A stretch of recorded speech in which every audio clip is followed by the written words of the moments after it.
আসসালামু আলাইকুম ভিউয়ার্স, আমরা এখন নবীনগর ডাক্তার দেখানোর জন্য ঘর থেকে বাইর হইলাম। প্রতিমধ্যে আমরা কিছু ছেঁড়া টাকা ছিল, আমরা এই দোকানদারের কাছ থেকে ছেঁড়া টাকাটা আমরা করলাম। পরে আমরা রাস্তায় রওনা হলাম। পাশে হইতেছে বিশাল একটা কবরস্থান। ঢাকার শহরে এরকম কবরস্থান সহজেই আপনি দেখতে পাবেন না। কবরস্থানটা দেখে খুব ভালো লাগলো। গ্রামের একটা আবহাওয়া আমাদের শরীরে লাগলো। তারপরে আমরা রওনা হইলাম ওখান থেকে।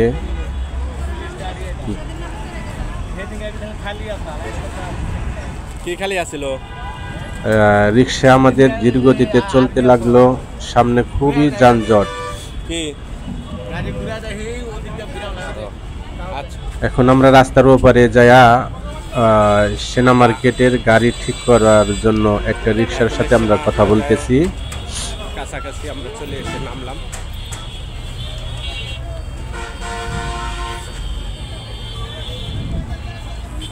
ঠিক আছে,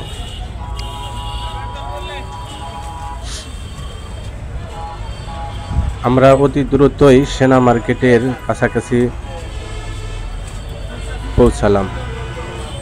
এই তো সেই কাঙ্ক্ষিত সেনা প্লাজায় আমরা এখন প্রবেশ করছি। নবীনগর সেনা প্লাজা থেকে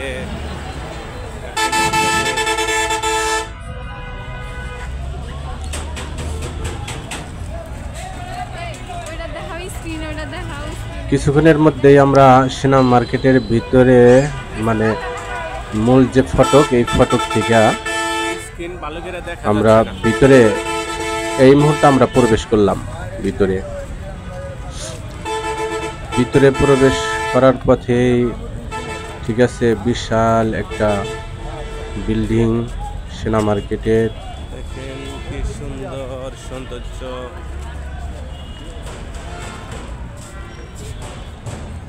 আমরা হাঁটতে শুরু করলাম। অনেক ভিতরে ডাক্তার ফার্মেসিতে বসেন, অনেক ভিতরে। ঠিক আছে, আমরা এখন সিঁড়ি দিয়ে অনেক লোক নামতেছেন। আর আমাদের মাহির, ওই যে দেখেন আমাদের মাহির, একেবারে ওই যে আমরা মার্কেটের মূল ফটকে প্রবেশ করছি। এই যে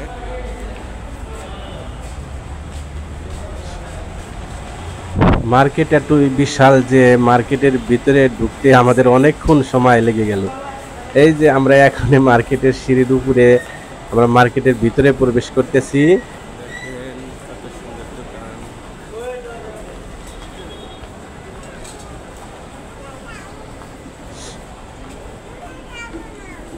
যাবানা সম্মানিত গাইস, আমরা ভিতরে প্রবেশ করে দেখেন কত বড় বড় সৌন্দর্য দোকান। আর এই যে লিফটে মানুষ মার্কেটের উপরে উঠতেছে। আর আমরা ডাইন সাইড দিয়ে আমরা ওই ডাক্তারের যে চেম্বার, ওখানে আমরা যাচ্ছি। ডাক্তারের চেম্বারে যে আমরা উপস্থিত হলাম। এখন আগেই আমরা সিরিয়াল দিয়ে রাখছিলাম ডাক্তারকে। এখন আমরা জিজ্ঞেস করবো যে আমাদের সিরিয়াল নাম্বার কত।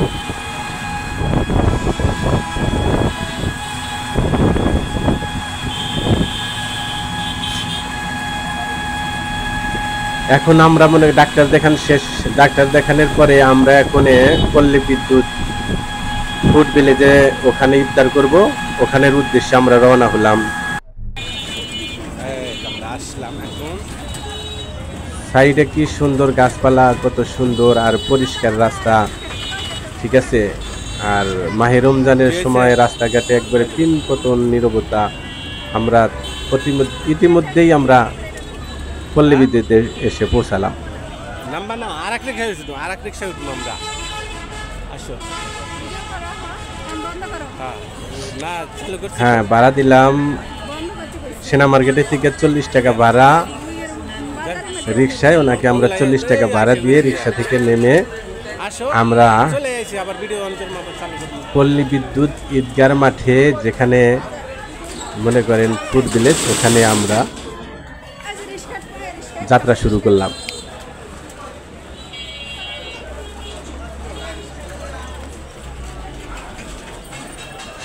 মেন স্ট্যান্ড থেকে একটু ভিতরে, তাই আমরা এখান থেকে হাঁটা শুরু করলাম। হাঁটতে হাঁটতে হাঁটতে হাঁটতে আমরা এখনো পাচ্ছি না, দেখা যাক আর কত দূর আমরা সেই ফুড ভিলেজে দিকে এরকম মনে করো আগের চলে মতো যাব। village নাই।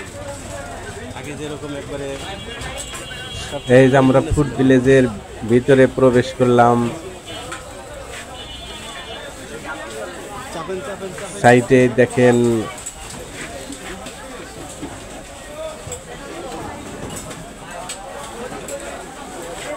এখন দেখবেন বাহারি রকমের খাবার, গরুর নেহারি। হ্যাঁ, আমরা গরুর নেহারি কি সুন্দর মজা হবে, দেখেই বোঝা যাচ্ছে যে নেহারিটা অনেক মজা হবে।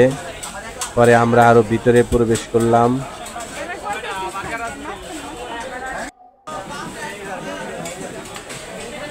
এখন আমরা মনে করেন চিন্তায় করতেছি যে আমরা কোন জায়গায় বসে ইফতারি করব। ইফতারির সময় অনেক কাছাকাছি ঘনায় আসছে, কিন্তু ইফতারি আমরা কিনে খাবো কই, সেই জায়গা আমরা খুঁজে পাচ্ছি না।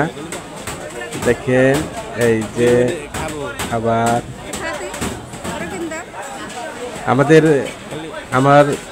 আমাদের তুহা ওই মোমো, আমাদের তুহা মোমো খাবে, এই জন্য মোমোর কথা জিজ্ঞাসা করলাম। 100 টাকা প্লেট, 5 পিস থাকে, ওইটা 100 টাকা প্লেট। আমরা এখন দেখেন গরুর নেহারি, ঠিক আছে।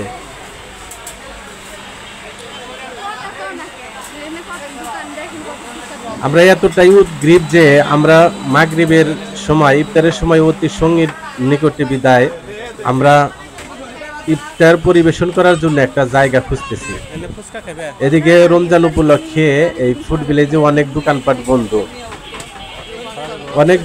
বন্ধ, হালকা কিছু দোকানপাট খোলা আছে, ঠিক আছে। আর এখানে মনে করেন রুচিসম্মত যে আমরা যে ইফতারি করব, সেই ইফতারি আমাদের মানসম্মত না হয় আমরা খুঁজতেছি যে, কিন্তু পাচ্ছি না, অনেক দোকানই বন্ধ। আর খাবে না বাবুটারে নিচে না